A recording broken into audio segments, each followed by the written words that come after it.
And I think it's a really important time to regroup and come together. And so we're very lucky to have Angie, physio, Dr. Peta Wright, gynaecologist, Elysia Humphries, naturopath, Lauren White, who's a sexologist amongst other things, and Lucy, psychology. And I don't think I've missed anybody, but if you have, speak now. Oh, sorry guys, I think someone had some background music going on. Maybe someone's hoovering.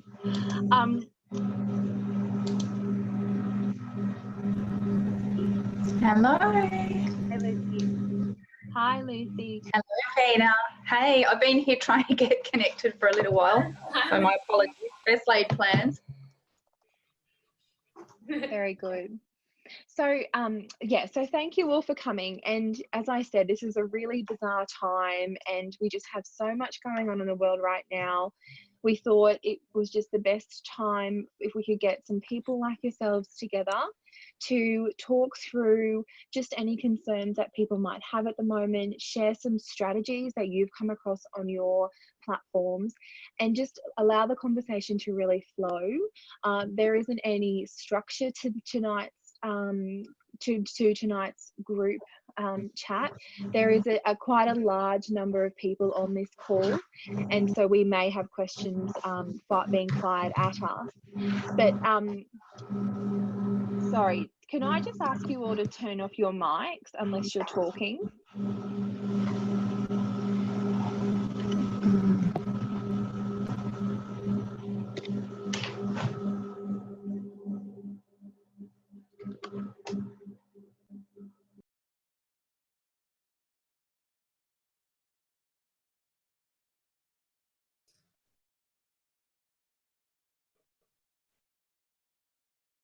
Jess, you're muted.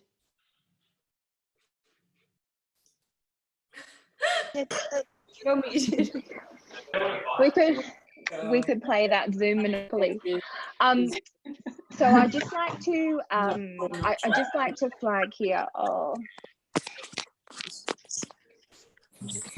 I'm just going to jump in. This is Isabella from QENDO as well. I'm just going to mute everybody, and then I'll just unmute Jess, and then I'll let it start because I don't know what database error. Everyone's talking yet. Okay, I'll just unmute Jess. So just wait a second, Jess. Okay, Jess, you're back on. Thank you. Okay, so so I just like to flag a few things. This is a safe space. It is being recorded, and we don't have any plans for what we will do with the recording, but we will check in with all of you at a later stage. So you will have an option to press the chat and type into the chat. So if any questions come up during this time, please feel free to pop them in there, and all of the panelists can reply. I would just like to add that these guys on the panel are in the healthcare sector, and they're really working with patients day to day. So first of all, thank you for your time. I know some of you might be quite tired. I know a lot of your caseloads have actually increased given the recent news of surgeries being cancelled, particular business changes, and just an increase in people reaching out for and needing to stand up their healthcare team. And that's something that we certainly at QENDO really encourage to do so. Even if it's just to check in. I've stood up all of my healthcare team around me, nutritionists, psychologists, to check in with me every 2 weeks just to make sure that I'm on check. So what I'd like to do first of all is just each of you introduce yourselves and I guess how you are at the moment and some things that you're finding. So Peter, would you like to kick off? And Isabella will unmute you. Yeah, I think I'm unmuted. Is that working? Yeah, that's working. So my name is Peta Wright. I'm a gynaecologist. I work at Eve Health in Brisbane. I see lots of women with lots of different issues, but many women with complex problems and a lot of endometriosis and chronic pelvic pain, hormonal issues. And I've had the absolute privilege in the last few years of being able to work alongside a really fantastic multidisciplinary team, which included Lucy Kennedy, who's here tonight, and Angie Vienne, who's here tonight as well as Alex Diggles and Desi Carlos, she's a dietitian and another physio. And so it was really fantastic to be able to work as a team to help women, because if any of you are on this journey and you've got endometriosis or complex pain, you understand that there's not just one bullet that fixes the problem. It really takes a team, and it takes multiple pieces of the puzzle. And I'm very aware that as a doctor, you're only able to, you've got your tools, but there are many other beautiful health practitioners around us that have other tools, and so we can work really complementarily together. So I suppose in the last little while where that has been disrupted at Eve, that's been really hard to be dealing with, and also not just personally and professionally, but also with our beautiful women who rely on our team.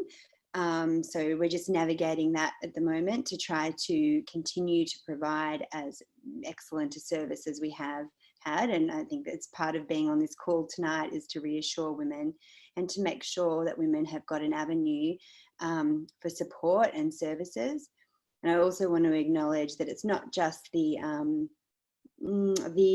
difficulties in accessing our services at the moment from business point of views, and that might be across the board with other practitioners that people are engaged with. Not being able to see people face to face can be really difficult, but also that many people have been hit financially and have lost jobs and income, and then are finding it difficult as well to, even if their services are still available, to be able to access them as they would like. And so part of tonight is hoping to answer questions and provide some answers and some strategies for dealing with any delays in treatment that people might find themselves into. You touched on so many fantastic points there, Peter. So for those people who may have had surgery booked and have now had that postponed, given the situation, how do you suggest people navigate through that time? Well, I think that it's obviously you have to feel the feelings that you have when this happens. So it's okay to feel disappointed or devastated, and this goes for women who are awaiting surgery or awaiting fertility treatment as well. There's a big sense of loss. There's a lot of anticipation that they're finally embarking upon fertility treatment or on this surgery that women are hopeful is going to make a big difference in their lives. So firstly, I would say allow yourself to actually feel those feelings, allow yourself to grieve for that experience that you're not going to have, allow yourself to feel that anxiety or worry and go through those emotions. But then after that, I think it is actually an opportunity, because we all know who deal with women every day with, for example, endometriosis, know that while surgery is an incredibly important part of the journey for many women, it is definitely not the be all and end all. And there are many women who have surgery, and if all of the other things aren't made aware of or looked at, they often don't get better. And because we know, and we have a complex understanding of pain, which involves our pain pathways, yes, the inflammation that's associated with endometriosis, yes, hormonal changes with endometriosis, yes, pelvic floor musculature that can be involved with pain with endometriosis. All of those factors have to be addressed. So surgery can only diagnose endometriosis and remove it. It often doesn't address underlying inflammation. It doesn't address tight or sore muscles. It doesn't address the psychological impact of pain. It doesn't affect the pain pathways and the way we have experienced those pain sensations in our brain. And that's where amazing physiotherapy where stretches that you can do at home, so a whole lot of things that you can do at home can help, and breathing exercises, meditation, focusing on your diet.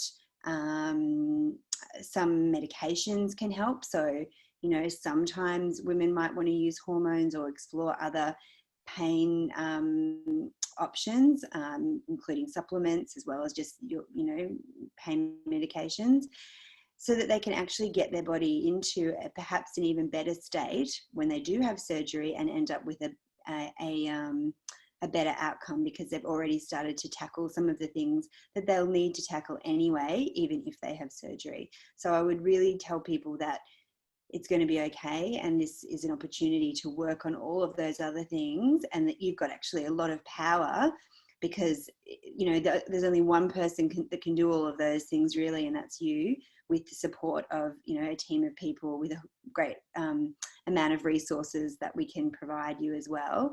But you actually have a lot of power in a situation where you feel like all the power has been taken from you.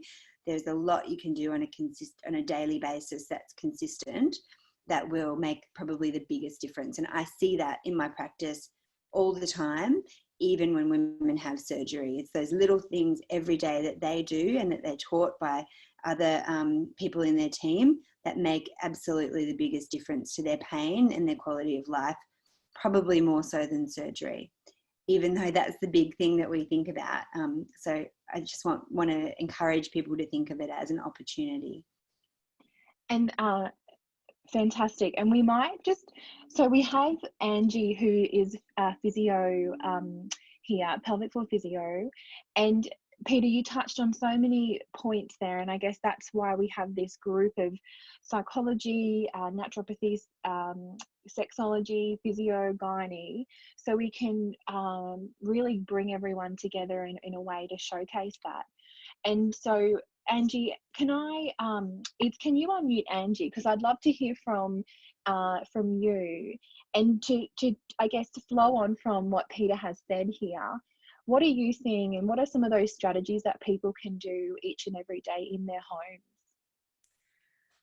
Well, I just wanted to start by, it's probably just linking in with what Peter said about the way pain can change the way we move, the way we breathe, the way we behave.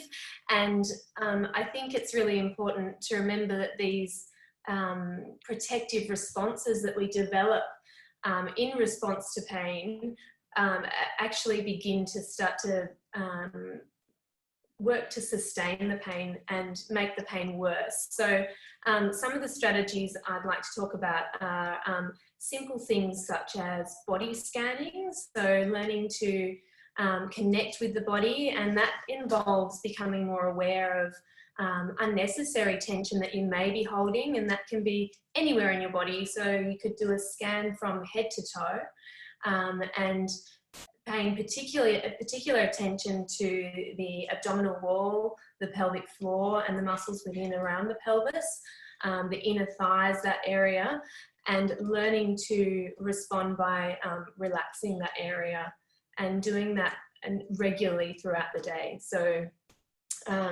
you know, you could set an alarm on your mobile phone for every hour to go off to remind you to just check in with your body and recognize any unnecessary tension.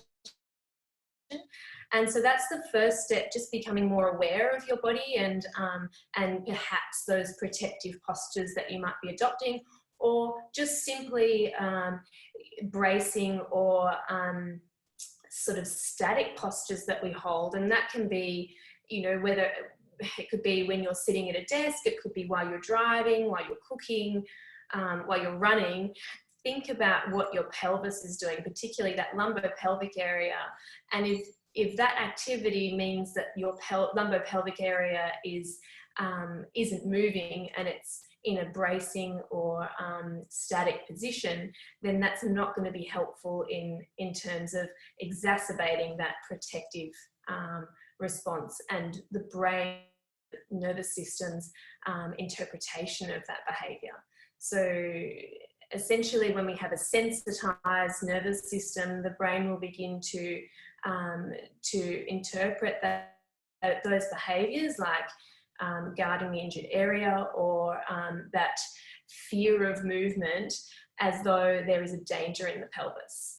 And so I think that links in with the body scanning. So just simply moving your pelvis. And that can be something as simple as pelvic tilting, pelvic circling. So I could just show you, just if I can step back a little, just some movements, but simple pelvic tilting, if I stand on the side, could be this movement.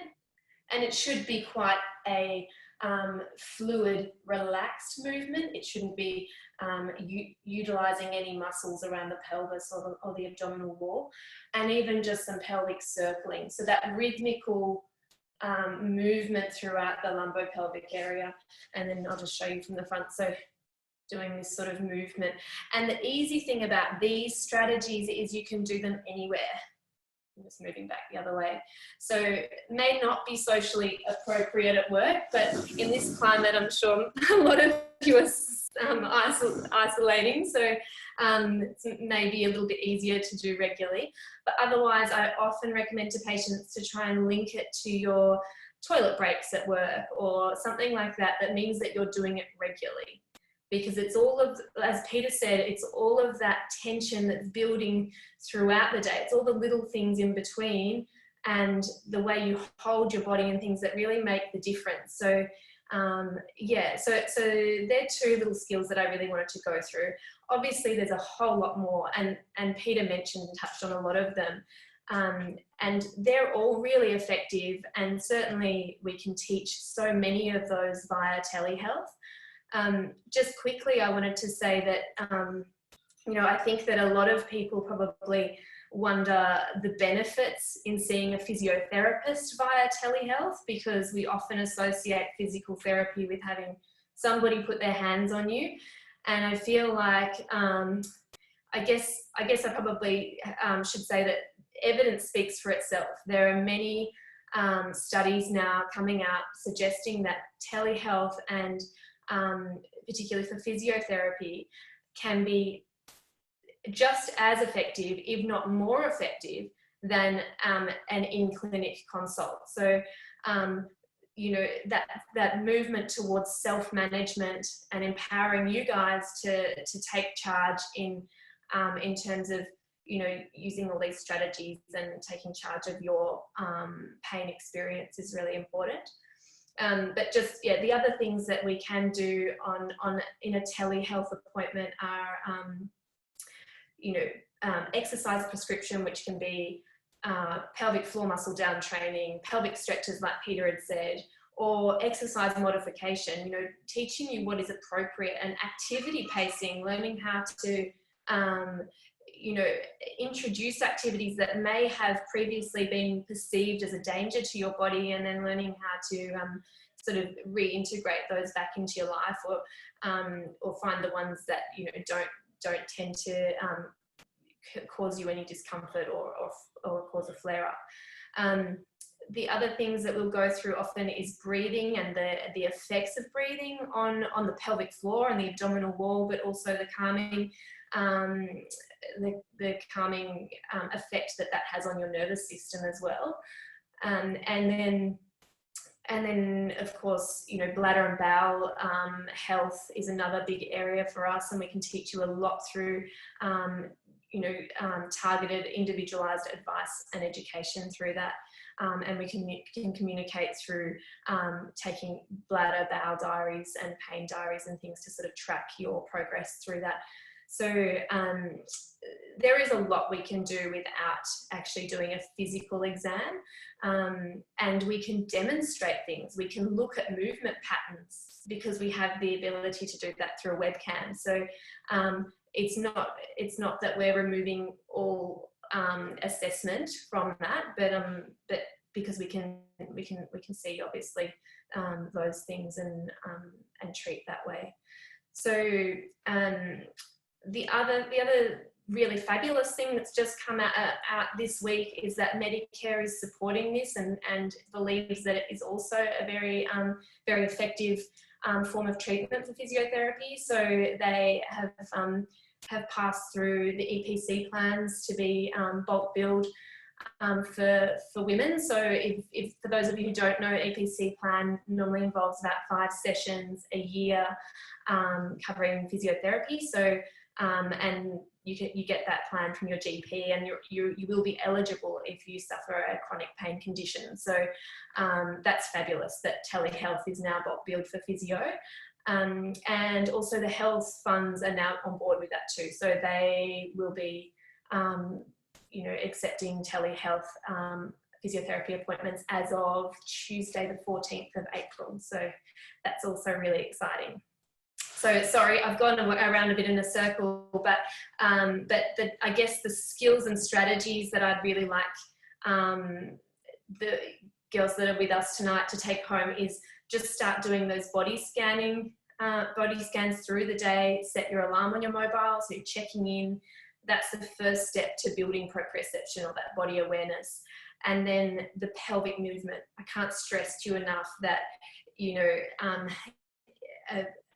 a protective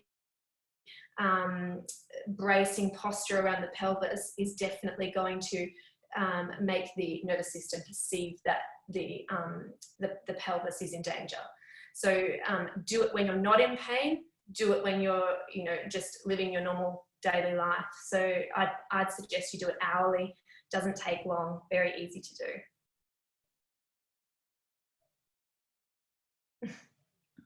Thank you, Angie. So can I just add to that?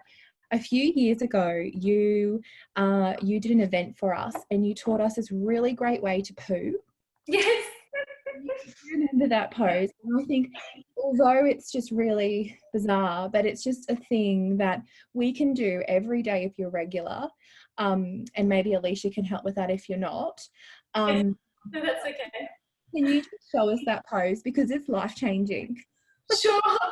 So yes, it's called the defecation dynamics, or the defecation position. I'm sure a lot of you probably heard about the squatty potty and seen that funny video with the unicorn rainbow poo and things, but it's that position. But ideally, when we're opening our bowels, we need to make sure that we're simulating a squat position, because really those Turkish toilets where we're down in this position is ideal, because it straightens the rectal angle, it increases intra-abdominal pressure, you have gravity, you have that curve in your lower back, your pelvic floor can relax easily, your base of support is wide, your knees are open. So if we can try and simulate that on a toilet, ideally you would have a footstool, because if you don't have a footstool, you'll be using your calf muscles to come up onto your toes, which will then create a bit more tension in your inner thighs and your pelvic floor. So footstool about that height. Otherwise, I'll just tilt this down a bit if you can't see me. Otherwise, just up on your toes like this. It's really important to maintain that curve in your back. So the curve in the back will help to straighten the rectal angle. So if we're slumped, the rectal angle will be kinked, and that will create a really difficult passage for the stool. So we do need the tailbone out behind, and we need to lean forward slightly of the hips, but not all the way forward, just slightly forward, so that obviously your abdominal wall can relax, but so we can maintain intra-abdominal pressure. So again, intra-abdominal pressure is really important when we're emptying our bowels. So there's another couple of ways we can do that, increasing the pressure in our tummies. So if you're practicing this, you can put your hands into the small part of your waistline, and with a really low voice, you can say, "E," and that helps to expand and widen the waistline, increasing pressure and starting peristalsis, that squeezing action of the bowel. So it's going to help to stimulate a bowel motion. So for those of you who might sit down, it's a bit delayed. That really helps to trigger things to start moving. And then the bulge is where we swell into the abdomen. We bulge our bellies out, so you relax the tummy, try and blow out as if you're blowing out through a tiny straw. I'm exaggerating a little bit, but try and expand the abdominal wall, which will then also help with that passage of the stool, peristalsis, and all of that. So it's a little bit of a combination of all of those things. Does that answer your question? Okay. And then also, so that's one side of things, that we need to use a good position to prevent strain on the toilet, obviously prevent strain on the pelvic floor muscles, which is really important, because in the case of persistent pelvic pain, we often see that the muscle system is upregulated in the pelvis. So the pelvic floor muscles are very tight. And that means that we run into problems like delayed defecation, obstructed defecation, straining, the development of hemorrhoids, fissures, which then, can further exacerbate one another. So, of course, the fissures and hemorrhoids and things can create more pain, which creates more muscle guarding spasm, and it goes on. So, maintaining a really soft stool consistency is important, soft but formed. So I think Alicia's probably, she's also got the Bristol stool chart up when she does some presentations, so she'll probably talk about this too, but that type of soft sausage that has, good form, that doesn't cause you to have to strain again with a loose motion, or it's not difficult to empty. And then, yes, soft enough that it's easy to pass. So, those things in combination are really important to maintain healthy bowels. Elysia, thank you, Angie. Thanks for that. Honestly, 3 years on, I think we are still so relevant and important. That's good. So draw a picture and put on the back of your toilet door. I think we have you on YouTube, and you can go to the YouTube. Oh, how embarrassing. Very good. So just to follow on with that, Elysia, I'd love to hear from you, and I'm sure others would as well. I did want to go to Lauren because we were in the pelvis, but we might venture to the whole body, and then we'll come back to the pelvis. Elysia, can you add on to that, just in regards to, I guess, overall health from a naturopath's perspective? What can we do? I think I tried to find hemp seeds because I heard they were good the other day in Coles. There were plenty there, but I didn't know what I was looking at.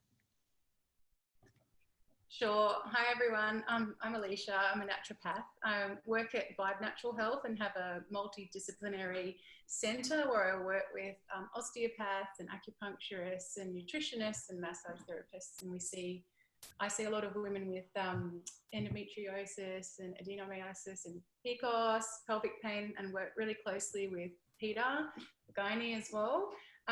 So I find looking at the whole woman with endo is really important. A lot of women have been maybe, to lots of different specialists and team members, and I think being a health advocate as a naturopath and helping a woman tie it all together, there's some research that shows patients feel like the piggy in the middle when it comes to coordinating their care. So it's very confusing when you're not a medical practitioner yourself to have to see everyone. And so why I think multidisciplinary teams, or people like a lot of the panel experts we've got on tonight, we work together, is that will help women coordinate what everyone's telling them. I think as a naturopath, I need to look at not just if a woman's got endo, but is she stressed? Is she sleeping properly? Because if you're not getting much sleep, or you're getting less than your 8 hours sleep, 5-6 hours, you're not getting that deep rest with your parasympathetic nervous system that is regenerative to your immune system and your body, and that's anti-inflammatory. So we look at things like sleep and stress, and of course gut health. Gut health's huge, as Angie was saying with pooing, right? But it's like, do you poo every day? Endo and adenomyosis women often feel very full. They are very full throughout the month. They might have digestive problems. They might have IBS, like alternating between constipation and diarrhea. They just feel full of fluid and painful and uncomfortable in the pelvis and the lower back. So a huge thing that I've found for a lot of women is getting their diet right. A lot of women with, endo and IBS symptoms might have sensitivities to certain foods they've never quite figured out. So it can be very useful to not exclude foods because it's fashionable, but gluten-free and dairy-free can often make a massive difference to the level of pain and the gut symptoms. Like, I've had women on serious pain meds change their diet and go on some anti-inflammatory supplements and herbs from me, and in a month, 50% less pain and flat tummies and not bloated. And I think looking into and getting advice around diet and the gut's important. Making sure that you do poo every day, I think is really important. If you're skipping 2, 3, 4, I saw a client that pooed every 5 days today.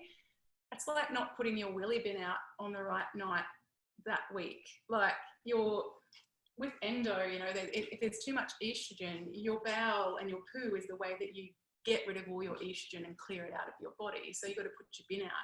And the bowel's very porous.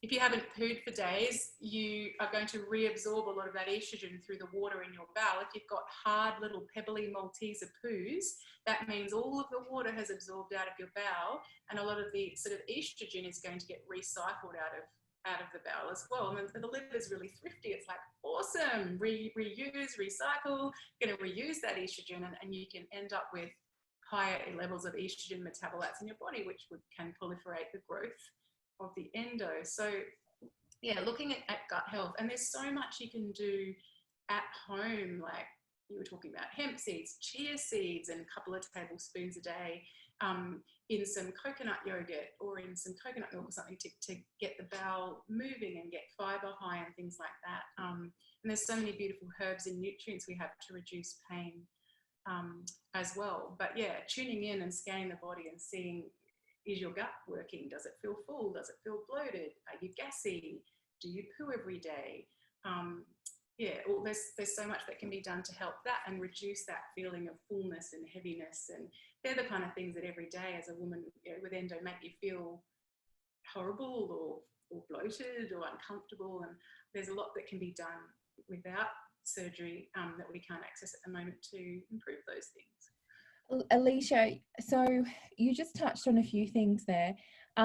If someone hasn't really thought to go down the path of changing their diet, and I know from talking to a few people online here, they're in that situation where they were waiting for surgery, and so now hearing this possibly for the first time, what are some simple things that they could start to implement into their diet, very simple things to get them going?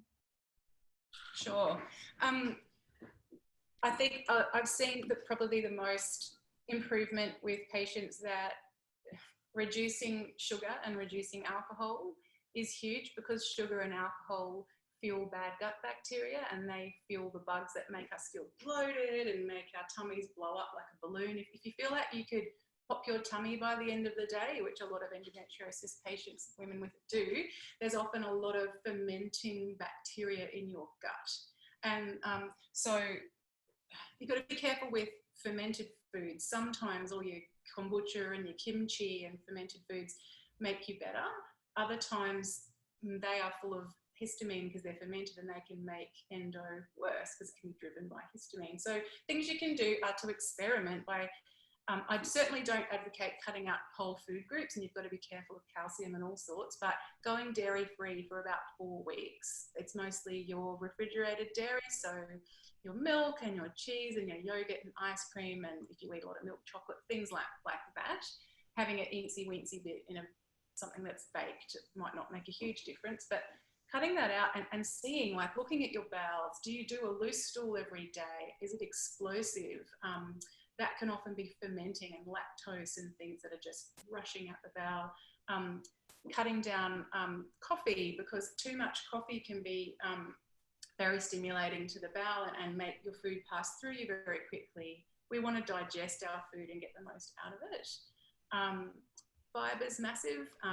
So chia seeds and fresh fruit and veggies. Like, do you just eat veggies with your dinner, a couple of veggies, or do you eat veggies throughout your breakfast and snacks and lunch and dinner? So really increasing your fruit, your colourful rainbow veggies on your plate can make a massive difference as well.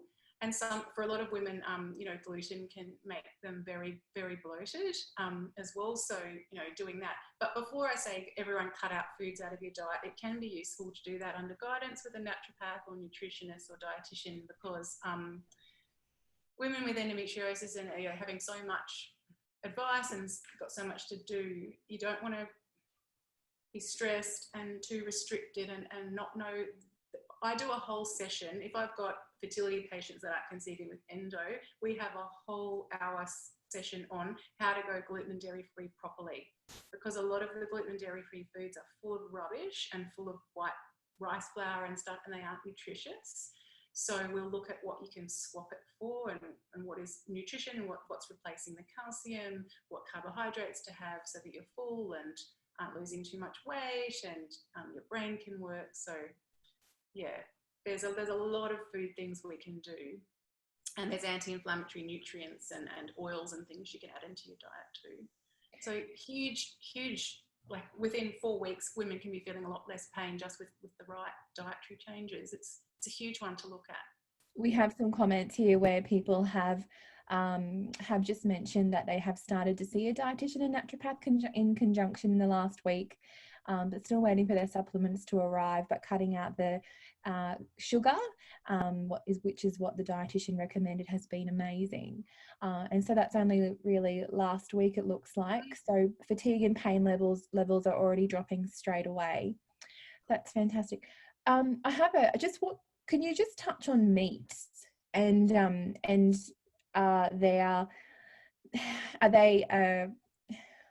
what do you think about eating meat with someone with endometriosis? Sure.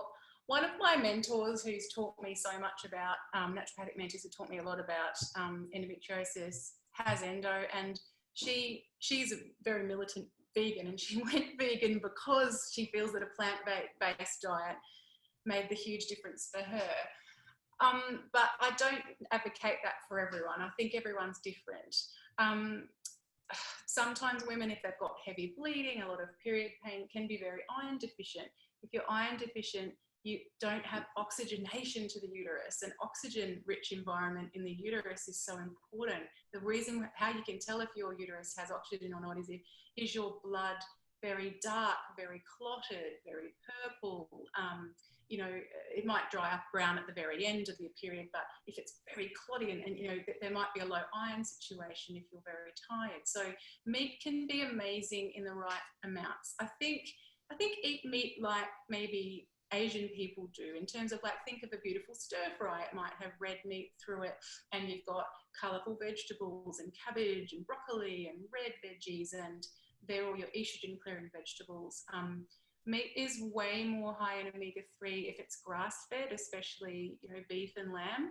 Think of an animal, it's supposed to be out in a field eating grass. If it's feedlot beef and it was finished in the last few weeks by eating grains, cows aren't supposed to eat grain. It makes them really bloated and really inflamed, and it makes them fat, and it puts beautiful fat and marbling through the meat, but they are fat, unhealthy, inflamed cows, and then we're eating them. So meat, like grass-fed, is the way to go, and small amounts and good quantities to improve your iron levels. I think personally I eat meat. I used to be vegetarian, but I think you've got to have a massive amount of vegetables throughout the day, and having plant-based, so having a wide variety of vegetables. But there's nothing wrong with meat per se. It's a balance. You can be a very healthy vegan, but you've got to really combine your legumes and your protein. If you're protein deficient, with something like endo, you'll be tired and you won't repair well. You really need protein for your immune system to fight inflammation and to repair. Yes, but too much meat, and if you're not eating the vegetables and the fibre and the legumes to pull out your estrogen and help your inflammation, that's inflammatory. So like anything, it's not rocket science. You need to just be balanced and eat from the perimeter of the supermarket. The meat and the fish and the fruits and the vegetables are really what should be making up the huge proportion of your diet.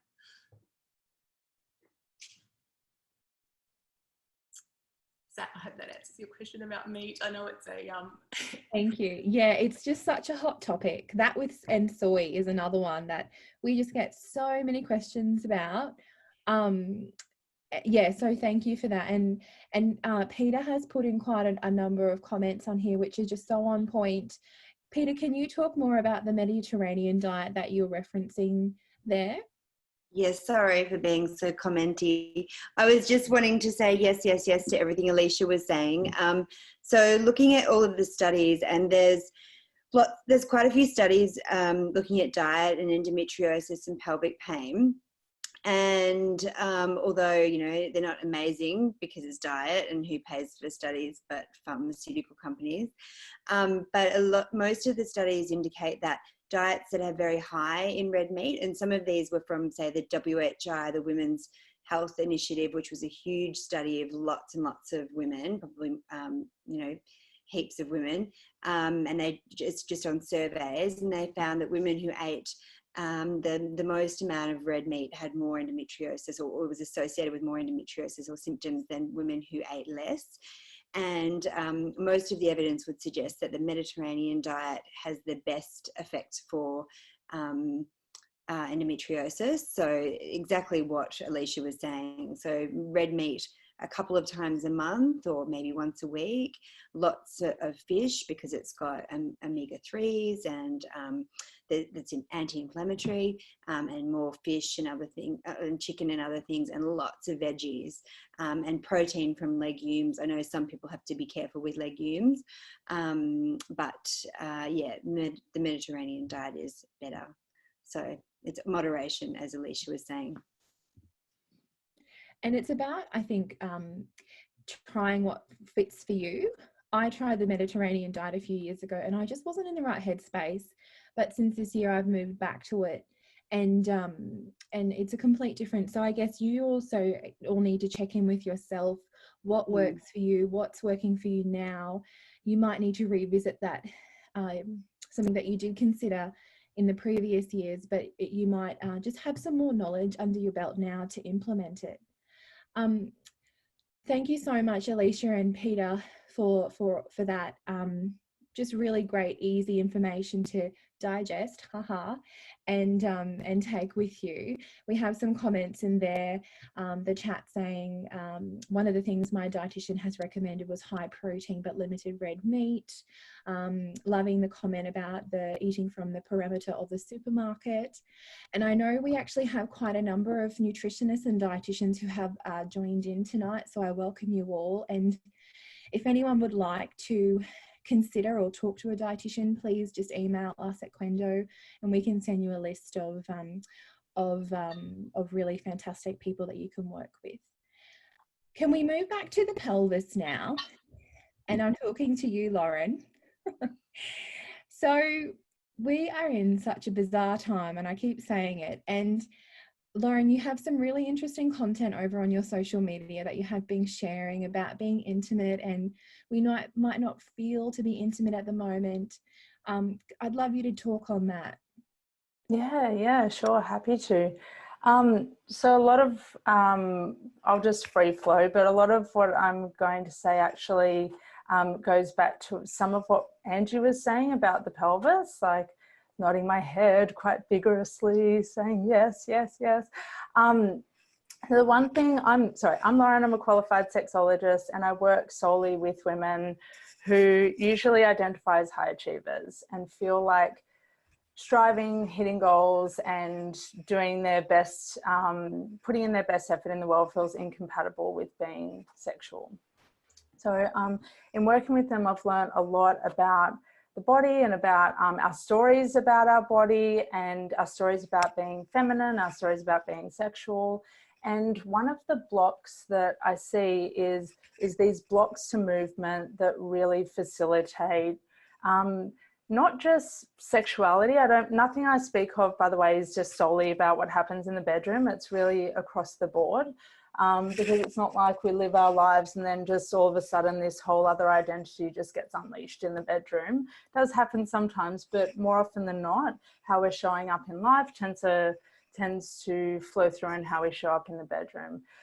I really want to reiterate what Angie was saying about moving your pelvis in that, what I know as a pelvic curl and in the pelvic circles, is just such a wonder for being in your body, otherwise known as being embodied, and getting in touch with your sexual self and your arousal and your pleasure, even if those things feel really far away from you.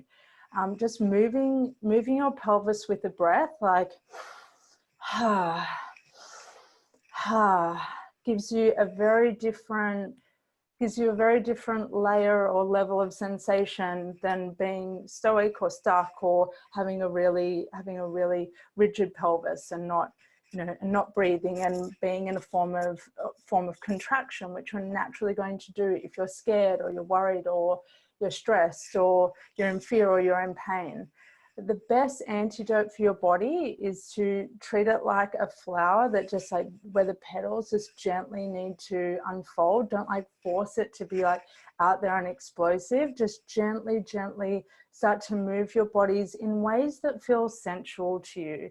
And a really cool way that you can do that is if you've ever had a time in your life or a chapter in your life where you have really enjoyed some music that reminds you of a time where you felt liberated or carefree or youthful or whatever it is, put that on and remind yourself, remember. So I see remind as like a head word and remember as a body word, but remember that you're so much more than a diagnosis. You're not just your diagnosis. Like that is, you are not your name and your endometriosis diagnosis. Your identity is so much, every woman's identity is multifaceted. We're not just one thing, and we don't wear hats and take them off and put on another hat and all of those other analogies. You are dynamic. You are the feminine ways to be changeable moment to moment. We don't necessarily stay in a mood all day. Like we feel a mood and then we feel another feeling, we feel another thing, we feel another thing. And I'm pretty sure I was sitting there yawning before, because not because I wasn't engaged, but because I have felt 1,000 feelings today in one day, for 1,000 feelings, and now my body's just feeling the effects of that. So just really so moving your body, acknowledge that you're more than your pain, you're more than your suffering, you're more than your anxiety, you're more than all of those other things, and really come back into a state of empowerment and reclamation of the other things that you are, that's easy to discount when pain and overwhelm and worry are overshadowing a lot of what you do. The small actions in your body count. Don't ever think that you need to do a half hour or a 45-minute practice. Like don't fall for all of that hype. Don't think that you have to be doing a meditation practice and practice like commitment and all of that stuff. Probably the last fucking thing that you need. You need like just 5 minutes here or there of coming into your body. That every now and again is going to do more than feeling like you've got to be attached to another thing that you have to do or you should do, or you're not good enough if you're not doing things like that, which is probably going to make you feel worse about your body and about your pain and about your experience. So really small things count. I'm a big fan of things that take 5 minutes. Like that's it, just 5 minutes of, sometimes I grab my heat pack, my BFF. If anyone follows me on Instagram, you know I talk about heat packs all the time. I use them not just for pain, but I use them to enhance sensation and pleasure, because heat facilitates blood flow and blood flow facilitates arousal. If that's, the pathway that you're on, you can use a heat pack in a sexual or sensual sense as well, not just for pain. So you can start exploring with that as well. But we've just got a few questions on the point of pleasure. So we have two. Well, one is about dilators and wanting to know about plastic or silicone, which would you suggest?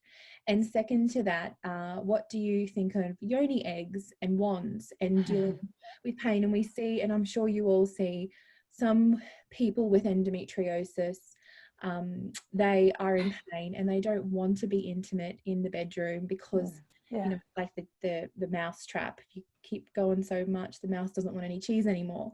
So yeah, can you just talk on that a little bit? Yeah, sure. So back to what Angie was saying is that endo can certainly create increased tension in your pelvic floor. If anyone here hasn't heard of them before, there's something that you can purchase. You don't need to, you can purchase them on your own. You don't need a therapist or physio's recommendation. You can purchase something called a Dilator Kit. There are a few different ones on the market. The question, and I'll explain them in a second, the question was about plastic or silicone. I'll always choose medical grade silicone over plastic if that's an option, just because what you put into your body is sacred. So just be really mindful of that and choose something choose silicone, because nothing's going to be absorbed by the mucosal lining in your vagina. Dilators usually come in a set of like 5 or 6. I actually prefer the ones that are slightly curved, but it's personal preference. You can buy ones that are straight or ones that are just gently curved. And they go from a system of being quite small, like kind of a bit longer than a tampon size, and like thin, into gently increasing in size.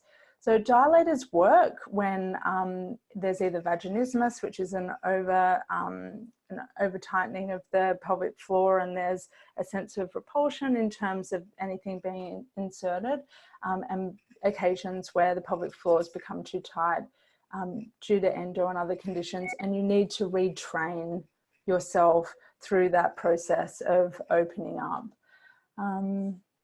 Do I need to? Does that answer the question? Yeah, I think. Yeah. Okay. Cool.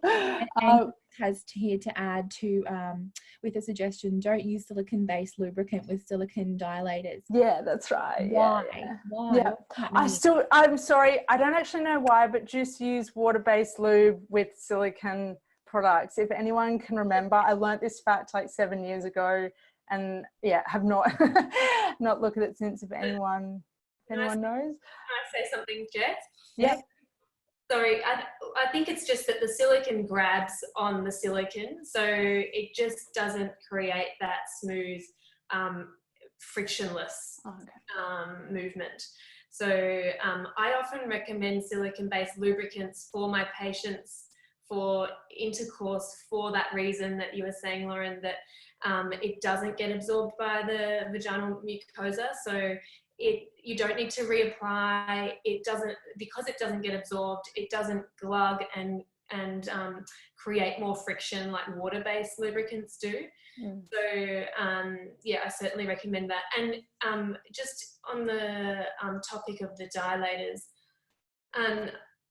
I use dilators a lot with my patients, and I use them as a graded exposure tool that we slowly desensitize, and you can certainly use them for muscle release as well. So if you do it with a physiotherapist, then obviously we'll teach you how to do that. And it's not about getting to that next level. It's about utilizing the skills and strategies that I teach you while you're using the dilators. So we might spend a long time on size 1, utilizing your breathing techniques and pelvic floor muscle relaxation and other kind of strategies in combination with that, and the heat and the stretching and everything as one. The other question you had was something about sorry?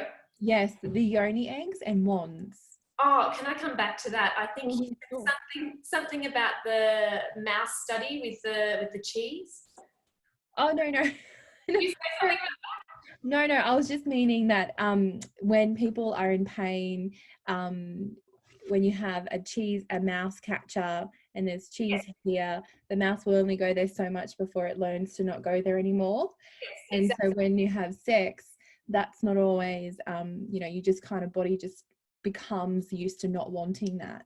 Yes, and I just wanted to touch on that a lot of what I go through, I'm sure Lauren does go through this too, is teaching women about the female sexual response cycle, and the fact that the first step in that cycle is desire. And if something's painful, we're not going to desire it. So your libido will plummet. And so in order to restore that first really important step, we need to be engaging in pleasurable intimacy, non-penetrative, pleasurable intimacy, and regularly, so that we can override that memory that sex equals pain. Because it shouldn't be about avoiding pain, it should be about seeking pleasure. So that desire is really important. And then the next step of that is arousal. And arousal, Lauren, I'm sorry, I'm probably in your domain as well here, but arousal involves that natural lubrication of the vagina. So that's where lubricants come in. So if you miss desire, lubrication won't happen. And then also the movement of the tissues move up and away to accommodate an erect penis. So cervix moves up and away, the vaginal walls widen and the pelvic floor muscles relax. So that accommodation happens with arousal. So if you miss that vital step, which women take a lot longer to become aroused than men, then often we do have a shorter vagina, we have tighter pelvic floor muscles, we don't have lubrication, so there's dryness, there's more friction, there's going to be more pain. So all of those steps are really vital. And then of course we have intercourse, orgasm resolution. So that's that full cycle. But I think one of the most important things is restoring desire. And we do that by completely removing the threat. And the threat is penetration. So remove that. Well, for some people, obviously it's more than that, and it can be just touch externally. But in a lot of cases, it's the penetrative, penetrative pain that's associated. What was that cycle called again that you referenced? The female sexual response cycle. Okay, thanks. For people who use a pelvic wand, would a dilator benefit as well in addition to that? It depends, and certainly it's something that we have to assess for.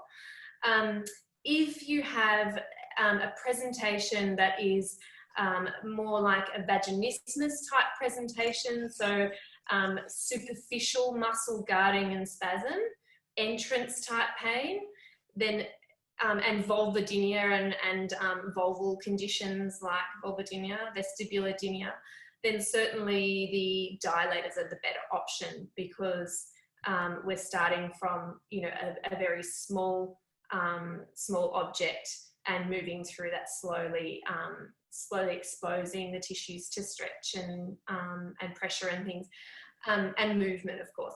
But with the wand, that's very specific for releasing certain muscles of the pelvic floor, and it's targeting the deeper muscles of the pelvic floor. And if you Google them, they look quite terrifying. That's that big sort of S-bend shaped object.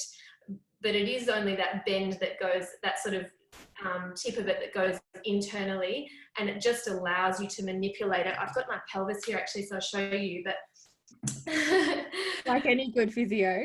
Yeah.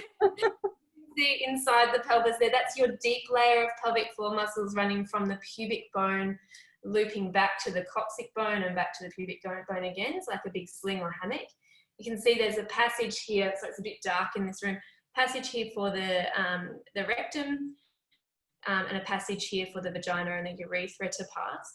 From the outside, we have the superficial pelvic floor muscle layer here, which is a bit like a figure of 8 of the muscle that wraps around the vagina and the anus. So if we were using the wand, you would pop it in and it would actually be able to target those sides of the levator ani, or the deep muscle sling. So that's probably more for people that have deep pelvic pain. If we examine you or Peter or your gynaecologist examines you and they palpate a deep muscle and it reproduces pain that you can relate to, or pain that you experience with endometriosis or pelvic pain, then often that's probably a deep muscle spasm, and that's when the wand may be useful. So it is a little bit of an individual thing. I think assessment is key in that case. But if you had to choose to purchase something for painful intercourse, I'd recommend you get the dilators, because I have used the dilators as muscle release tools as well. Okay. And sorry. No, that's okay. And where do yoni eggs and those wands fit in there? And that might be for Lauren or Angie or anyone. I'll let Lauren take that one. The intention around yoni eggs, it all goes back to Taoism. They were used 5,000 years ago. They're not this brand new spiritual thing that some people think that they are.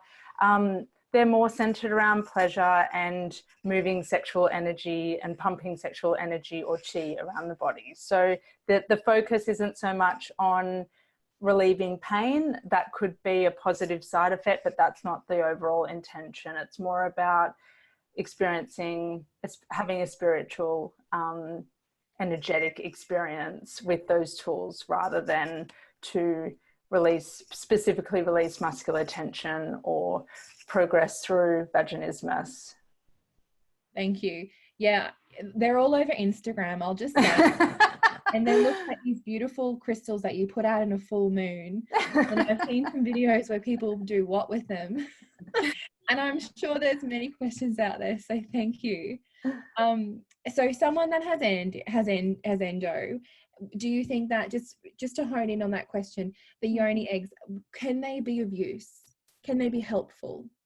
I would not start with them. I would be enlisting the support of professionals here. I think it would be a fluke if that was the first thing that you went to and that assisted, if that makes sense. I would definitely encourage seeing a professional to be assessed. Dilator systems work when you've got someone working them alongside you and helping you and giving you feedback. The thing that works with health professionals is the feedback loop, the personalized feedback loop that's created. So you don't just have an experience, negative, positive, otherwise, and then it just stays with you. The power comes from that sense of accountability and and being engaged with that person that you can trust and confide in. So use them. I would say if that gets you curious, do this work first, and then you can always get one of them later on if you feel like you're in a good place with your pain and your diagnosis and your identity, and you're curious, and it's more with the intention around seeking further pleasure. So who would support you? What health professional would be the person to support you if you were interested in trying that out? I would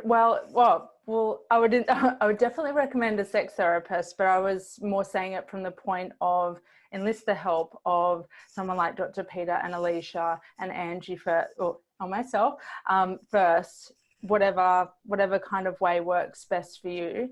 And then you can always yoni eggs will always be here. They're not going anywhere, so you don't have to rush out and buy one. You can always get one later on when you're in a good place after you've seeked some professional support. Yeah, but by the time you get them, I don't think you need a professional to walk alongside you to use them.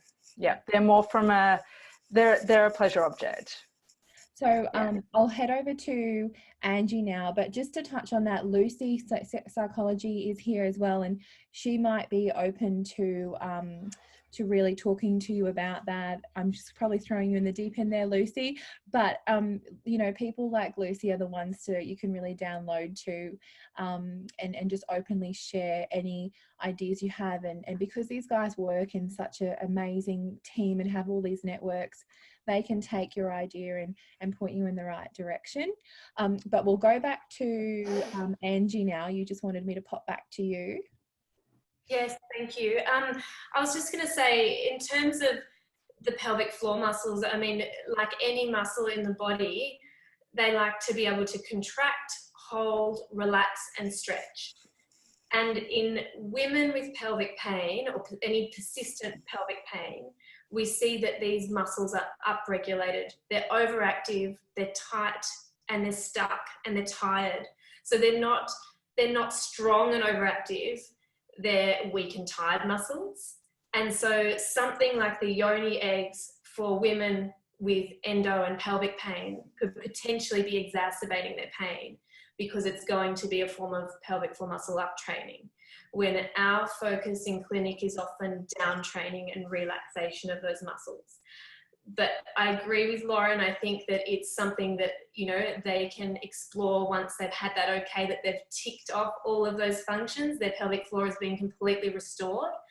And, you know, and then they can move to looking at, you know, increasing sexual pleasure and increasing pelvic floor muscle strength. But I wouldn't be using anything that's weighted inside the vagina that is going to cause a resistance to activate against.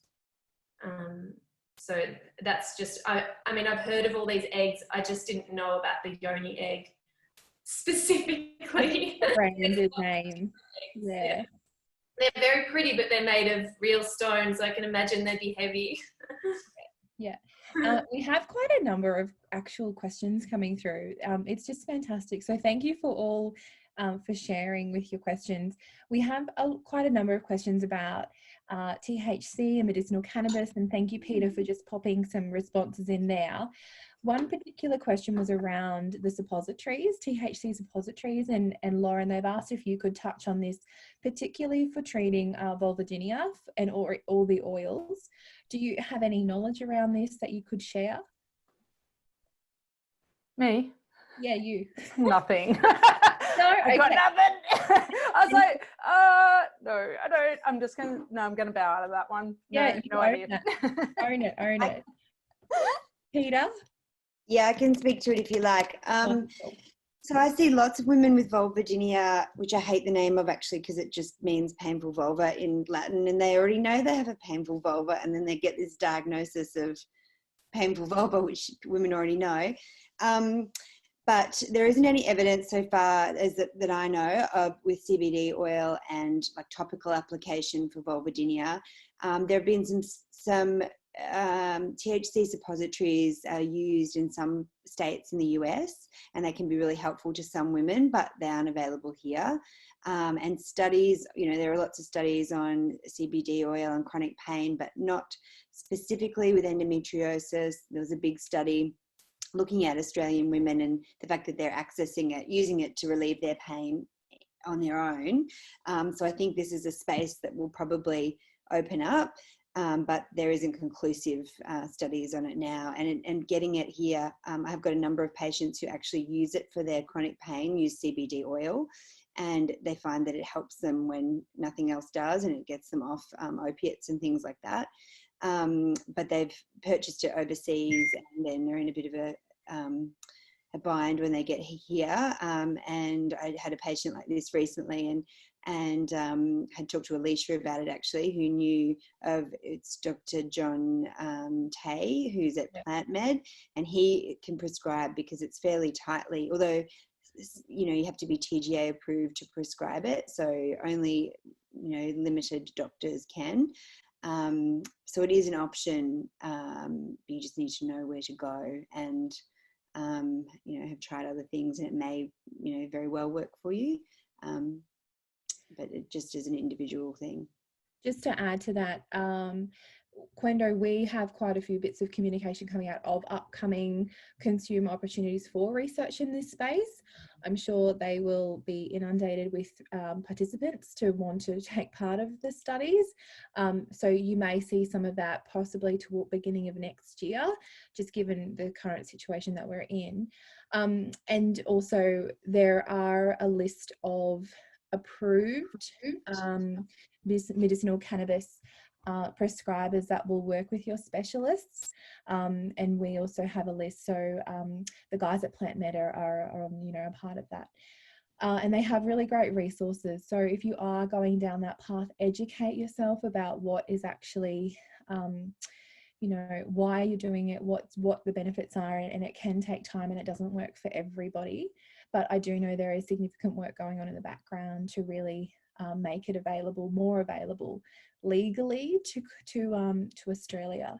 Elysia, do you want, sorry, Peter, did you want anything? Sorry, I just wanted to say one other thing. I guess you just need to be careful. I think like anything with pain relief, there are so many other ways, because we understand, and Angie did such a brilliant job of explaining how pain can develop and the fact that it is so multifactorial. And I think the foundation first of treating pain should be our lifestyle approach first of all, and trying to not use medicines and drugs and things when we can, you know, if we can help it. So using it in our tool, by having it as part of our toolbox, but not it being the crutch first of all, because then that can become another problem where you just have to try to, you know, get off that crutch. So and there can be, pain management can be so effective when we're looking at, you know, all of the stuff that Angie's spoken about, all of the gut health stuff, stress, dealing with the HPA axis and all of those other things, and knowledge about what's happening in the body. That I think that is using things like Cbd oil is certainly an option, but like Jess said, educate yourself about it and use it as sort of a in case or a last resort sort of thing, and use all your other tools first. And there are so many other tools, as we can see. Elysia, is there anything you'd like to add, particularly on that point?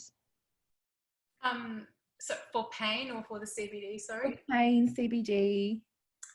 Something that works not as well as CBD, but it works on the endocannabinoid system is PEA.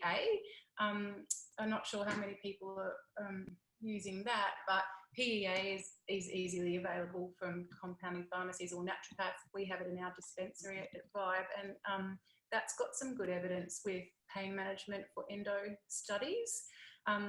Some people take it and don't use it the right way. You've got to start with a loading dose for 4 weeks and then cut it back.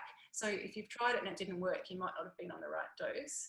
A lot of my patients are sort of trying the PEA or have self-prescribed it before or got it from America, but now you can get it in Australia in the last year or two, which is awesome.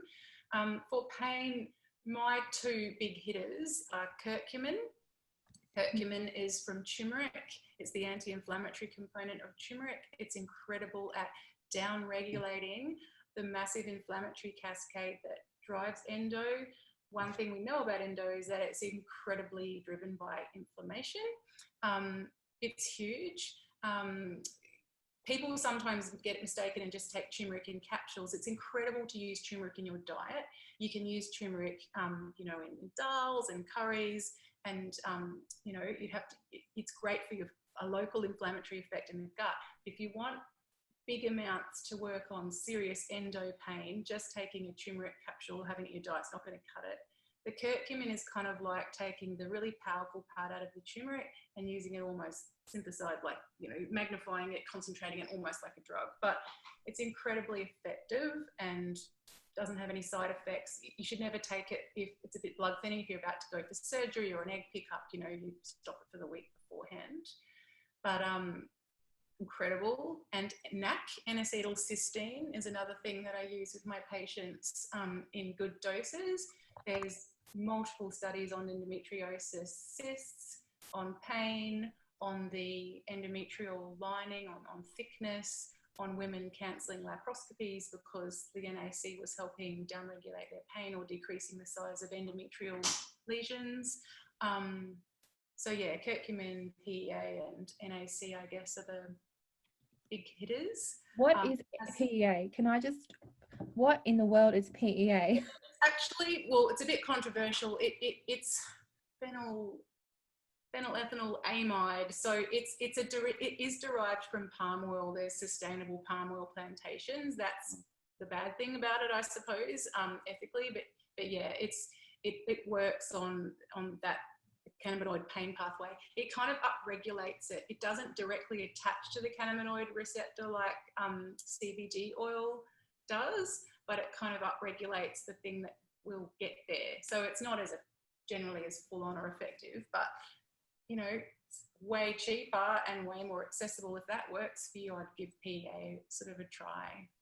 And it's just another option to add to your toolbox. Yeah, and I agree with Peter. Absolutely, we've got to get our diet, our lifestyle, our sleep, get our tummies sorted if you're feeling bloated and horrible, and our livers and what we're eating and putting in our bodies every day is the absolute, and you know, our movement and feeling in touch with ourselves. We've got to sort all that out first. But still, a lot of women are trying a lot, and they're like, for God's sake, I'm still in so much pain. You're going to need some extra stuff. So, if you've got all that, and I do have clients that are feeling like they've failed because they've done all their lifestyle stuff and they're very diligent with their pelvic floor work and everything they do, and they're like, oh, but it hasn't worked. And it's like, it's okay to need something, if you need that. Some people's bodies just find it very hard to calm that pain cycle down, and that's okay too.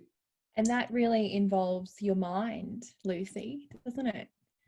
And really checking in with yourself. And I think that Isabella keeps texting me. I think that we are in such crazy times. I'm not one to have anxiety, but I have felt anxious the past few days, and I think a lot of us really have been feeling that too. And that can contribute to pain. Hold on a second, we'll just unmute you. Where's my wingman? Sorry. Are you there? Fantastic. Hello, Lucy. Welcome. Is that better? Yeah. Hello, thank you. So yes, I think, Jess, that's right. Anxiety can definitely, I think, worsen a pain experience, but also add to the overall picture of distress and, people feeling like they're very despairing and in a bad place, because an anxious mind takes you often to the worst case scenario like that. It can become very black and white, so it's all or nothing. It can sort of, how can I describe it? Kind of almost puts filters on your thinking, an anxious mind, and so can a low mood. So often our thinking can become very restricted, and that means that often it's hard to open up and see the other side of the story. So even sitting with pain during a day, it can be very hard, because often, over time you can learn to tolerate sitting with the pain and not feeling like you need to avoid it or want to get rid of it. It's not an easy thing to do. And obviously if pain is severe, that wouldn't be recommended. But I guess over time, with someone like me who works in the pain area, and obviously I'm a psychologist, you can learn to start to develop a different relationship with your pain, where it is less frightening for you, where you can, sit with it for a while and learn to, as Peter said, draw on that toolkit that you have hopefully built up with everyone around you, a team around you, and just sort of go in a more stepwise fashion day to day with your pain. Live more gently, I guess, be more gentle with yourself. I think especially I see that a lot with women, just so punishing, feeling like they need to still do everything they normally do, even with the pain. Maybe the other side of that is I see women whose lives often have become, almost unrecognisable to them. They've lost friendships, their family relationships are different, their relationship with their own body is different, and that can link into the way they feel sexually, the food they want to eat, the way some women will say to me, I can't even look in the mirror at myself, let alone, touch myself or do things for myself that are kind and self-caring. So this can be very, very deep running.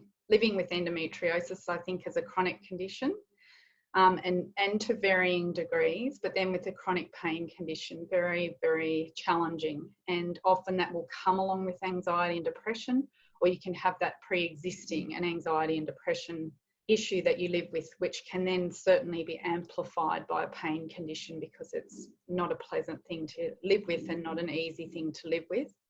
And I think with chronic pain, those of us that work in the field, we know that chronic pain is often something that will just be a part of your life, and it's often how long is a piece of string. I always believe there's hope, that things can change, and pain is really dynamic, chronic or acute. So I think there's always hope that with a whole toolkit of things, and sometimes even breaking that down. I had a patient say to me the other day, and it's been so helpful to me, but if you can change 10 things by 1%, they said, are you saying if I change 10 things by 1%, Lucy, that will help? And I said, yes, but it's by percentages. So sometimes it's persisting, and it's just settling in for the ride. And you starting to be able to pick up those tools and just live differently with your pain and re-engage in your life in the way that's the most meaningful to you. Because I think that's one of the saddest things or difficult things I see for women living with a chronic pain problem. Sometimes they're here and they want to be over here, doing all these things, feeling all these things, kicking all these goals. And this gap is just huge. And so when they can't get to here, this feels like a bigger and bigger leap.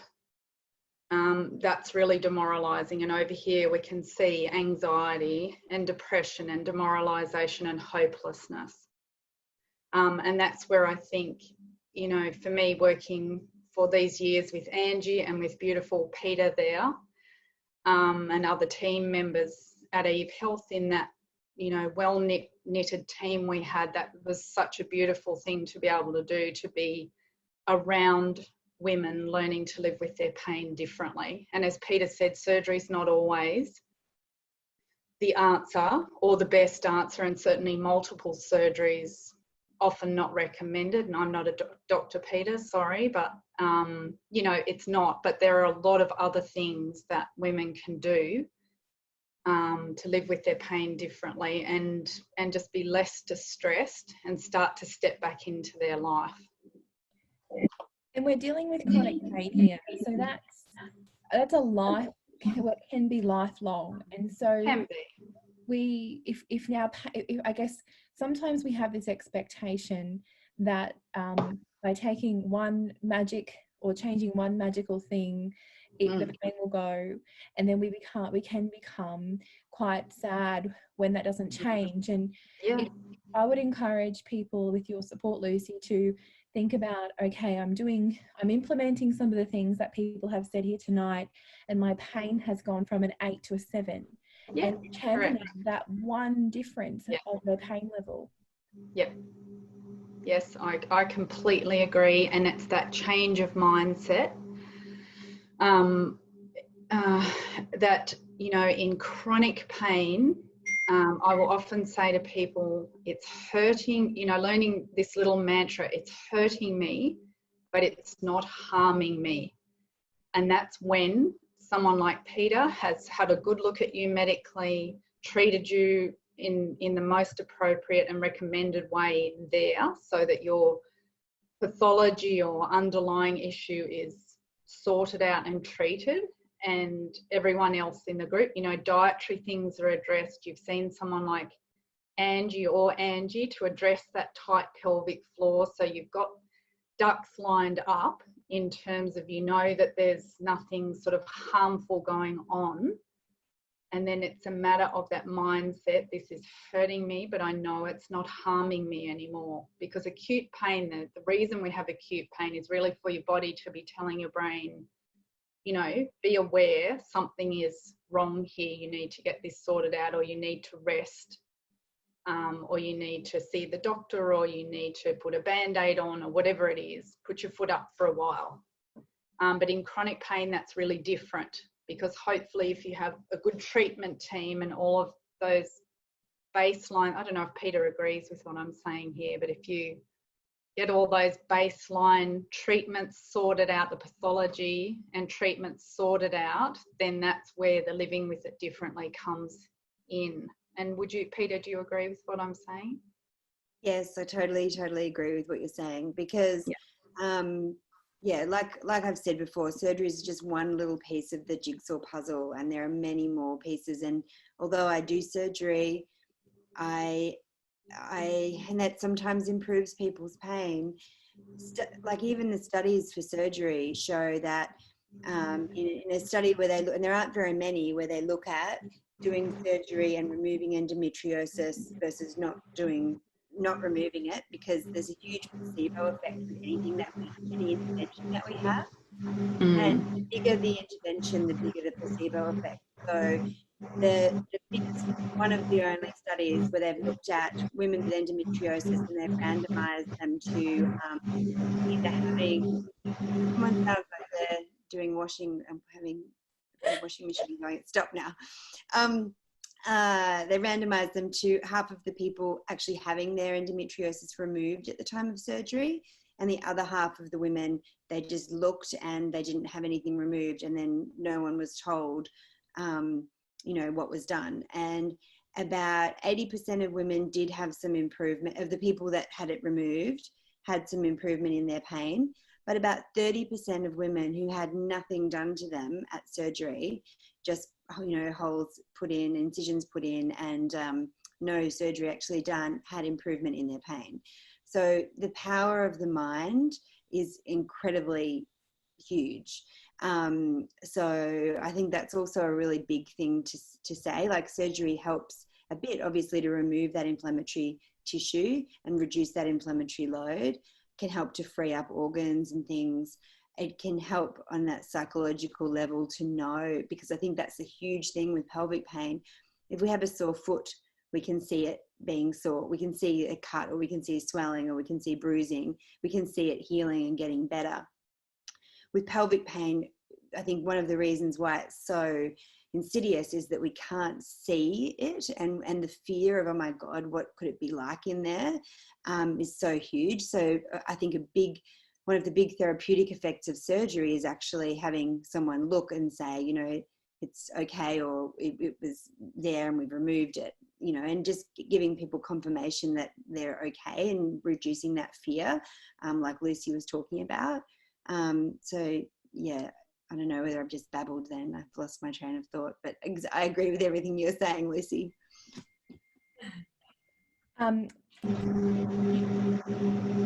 Sorry, I've just had like 3 minutes. Machine again. So thanks for that, Peter. And Lucy, Angie, I'll get to you in a sec.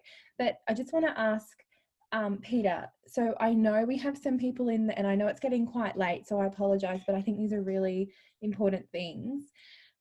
We have a few people in this group here who have quite significant endometriosis and had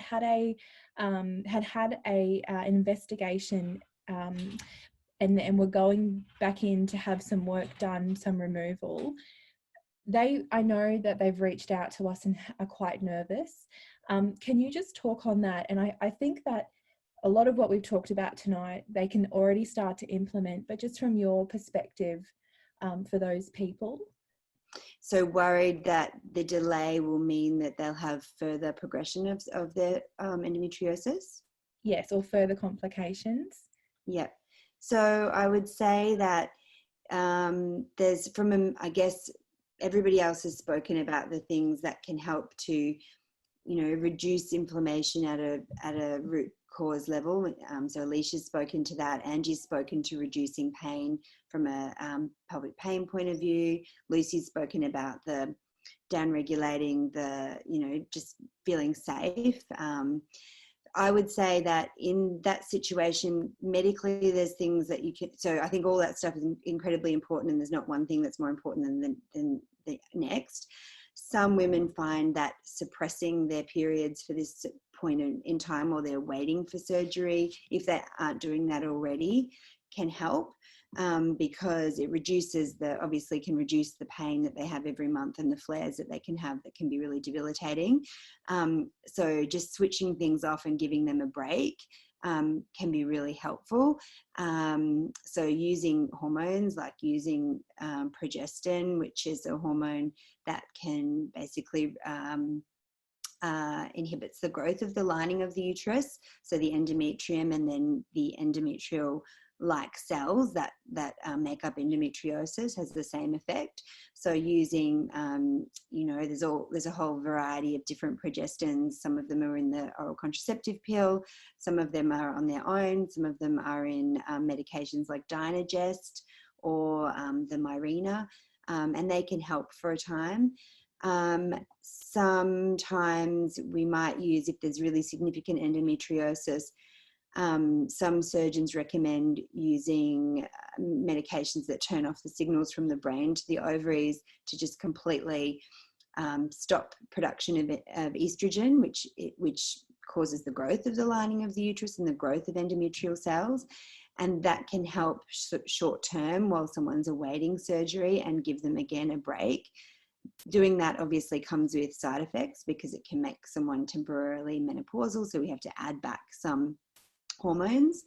But those are all things that you work through with your surgeon or your doctor to give you that relief during the time, not just with your symptoms, but to reduce the risk of things progressing. I think that I could reassure women, though, that if it's a few months wait and they're working on all of the underlying factors, like reducing inflammation, if they're stopping bleeding, because one of the theories of endometriosis is, you know, we know that women who have very heavy bleeding tend to have more endometriosis deposits. So either decreasing the heaviness of bleeding or stopping bleeding completely for that time can help to stop the progression, we think. And, you know, I don't think that if you've got definitive surgery planned, I would not think that it's going to be absolutely dreadful when they go in a few months' time. So I can reassure women of that, especially if we're using those other methods to stop periods and stop pain flares in the meantime and reduce inflammation.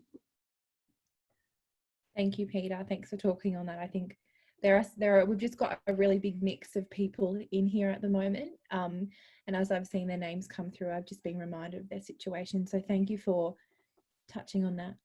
And can I just say one other thing? Sorry, I've just seen a comment from Ilana that said that she'd had her first surgery and she cried tears of relief when they said they found something because she finally felt validated. And that breaks my heart, because the fact that women have to have invasive surgery for their pain to be validated, it just, you know, I think that's something that needs to change so much. You know, her pain, I'm sorry that your pain wasn't validated when you felt the pain, because that's all you should have had to have felt validated. But I think that's a huge part of the relief that women feel when they have surgery for endometriosis. It's that, oh God, there's something there. I'm not crazy. I'm not, you know, this is real. And I think that we need to be validating women's pain regardless of whether they have endometriosis, and they shouldn't need a surgery to have their pain validated. Angie. Oh, mine was just a follow-up comment to Lucy and Peter when they were talking about, I guess, the psychological impact of pain. And I just wanted to say that that education on the neuroscience of pain forms a mainstay in my treatment, and certainly I think having an understanding of that pain is 100% an output from the brain. And that doesn't mean that it's in your head, but it just means that it's the brain that interprets all these messages and responds accordingly. So if you think about that, thoughts and beliefs and emotions are also an output from the brain. So they're going to affect the way we feel pain. And linking back to what Peter and Lucy were saying, if we think that we're going to be in pain when we wake up, or you know, we believe that something is going to make our pain worse, those mere thoughts can trigger an inflammatory response.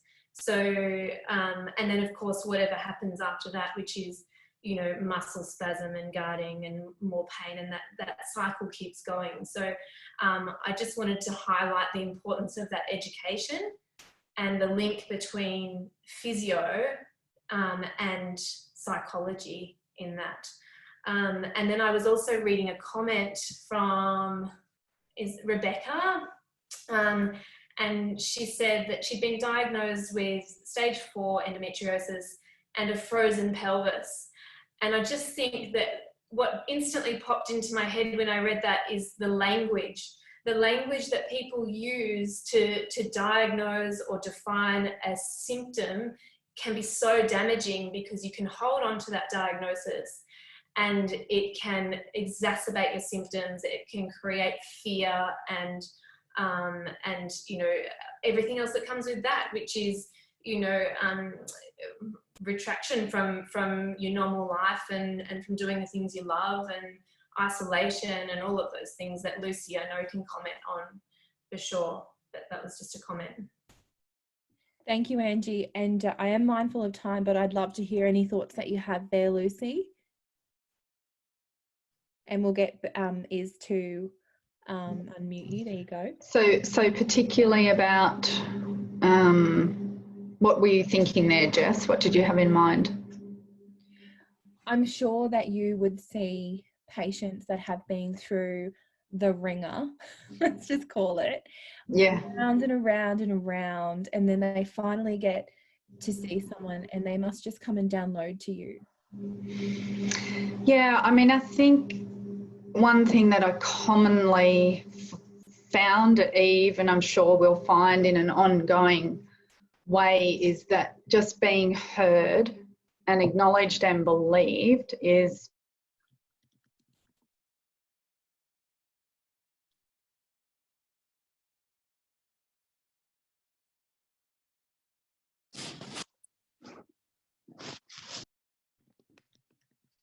Are you there, Lucy? No. We might just park that and hopefully she'll come back in. I am conscious of time, so I'd just like to go around to each panelist. And if there's one thing that you could share and give people as a takeaway tonight, I know there's so many, but the first thing that pops into your mind without even thinking about it, if you wouldn't mind just sharing that. I'll start with you, Lauren. And Iz will unmute you. Hold on. Sorry. There you go. Third time lucky. You're more than your diagnosis. Thank you. Angie? Oh, I think I mentioned the two things important to start with, which is just recapping on regular body scanning, so setting your alarm to scan your body for tension, pelvic movement, pelvic circles, tilts, spinal roll downs, cat-cow, however you can move the lumbopelvic area is really important. We touched on changing thoughts and beliefs surrounding your pain. So, you know, rather than thinking that this is going to hurt, think, no, my pelvis is strong. Just some thoughts about rather than using protective language or guarding the pelvis. I think it's important to think I can move. I'm young. I'm strong. I'm resilient. Those kind of thoughts I think can be really helpful for relaxing unnecessary tension around those areas.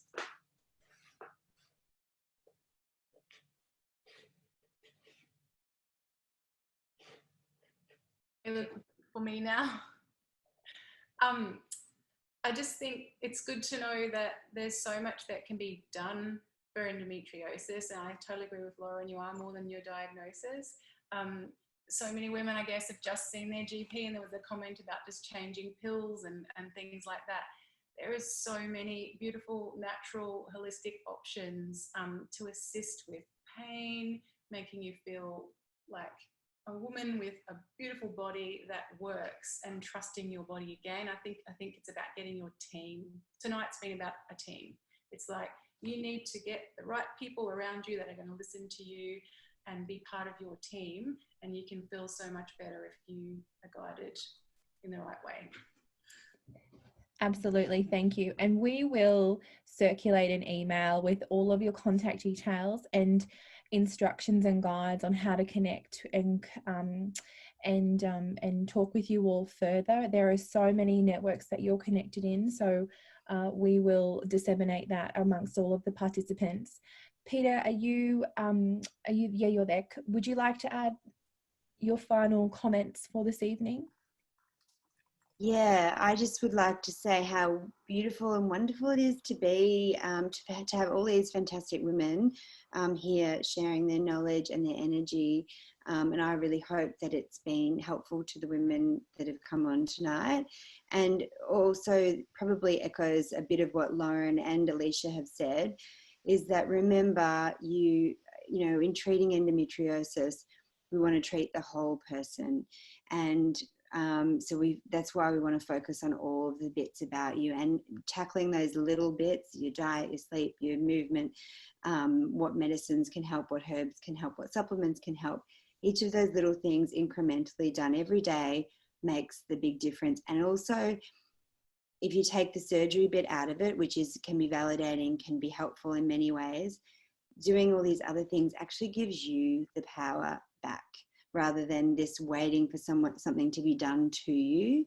And I think there's so much power in that. And also knowing that all of you women that are here, you know, who are here because you're struggling and dealing with endometriosis, and you're learning tools and you're gaining knowledge, and you're going to be able to live with this condition and this pain from time to time at a level where you'll be functional and more than functional, because the aim of all of this is that you can live at a level where you're giving all your beautiful, unique energy to the world and make the world an amazing place. It's not just about the helping with the pain and the symptoms is just the start of it, but you guys are all capable of heaps. And you know, once you just get the foundations right, and then you can share all your gifts and talents with the world, and the world will be an amazing place. And we're starting to validate, listen to women, and get women to listen to their own bodies and realize that they're not broken. That's really important. Thank you so much, Peter. And we will end with Lucy, who we welcome back, and how fitting that we end with our mind. Can I invite you to share some final thoughts, and I'll ask Isabella to unmute you. Sure, thanks, Jess. I'm sorry, I just went completely blank my screen, so I do not know what happened, and then wouldn't let me rejoin, so there you go. I think just on what's happening in the world, you will not be alone if you're feeling super anxious. I'm lucky enough to not live with anxiety, but I myself have been anxious with everything going on in the world and all the changes in my own life in the last week or two. So, you know, I think we're all in that together, and if we could, you know, lock arm in arm, I think we'd all share that experience. Certainly every woman I've spoken to this week, that has been the case. And I think let's be hopeful this will pass, and we will get back to maybe not the way things were, but a version of the way we were sooner rather than later.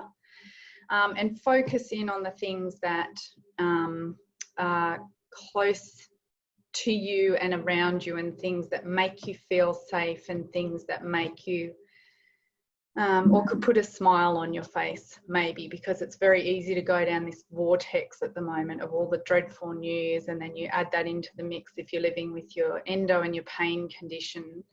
It's a lot. So I guess a tip from me is turn off the news and the radio and your social media feeds for a while. Give yourself permission to do that. It's quite liberating. Get outside, concentrate on that sleep. And there's lots of great information about sleep on the net, you know, healthy sleep strategies, because without sleep, you know, everything starts to unravel. So I guess it's difficult to sleep maybe restfully and peacefully at the moment, but if you can, if there was a little takeaway from tonight, really focus on that, because it's good for our mind certainly, but really good for your body too. So I think it's an all-rounder. Fantastic. Thank you so much for you all for sharing your time and energy and knowledge. I would encourage our panelists to have a read through of just some really wonderful comments that participants and guests here have popped in there, expressing their gratitude.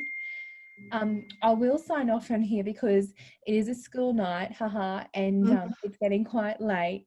But honestly, thank you so much. We feel very very privileged and honoured to have such a diverse but very well connected and very well put together team who can stand up and are working to stand up to surround your patients. So I thank you, and thank you to everyone who showed an interest in sharing and learning about their bodies, because knowledge is power, and just encourage you as much as possible. So we will share as much information as we can. You will all get a survey and links on how to access the information tonight and the people here. So just know you don't need to start scribbling down people's names. We will share that with you. But thank you again, and I hope you all keep safe. And if you need anything at all, we're always here.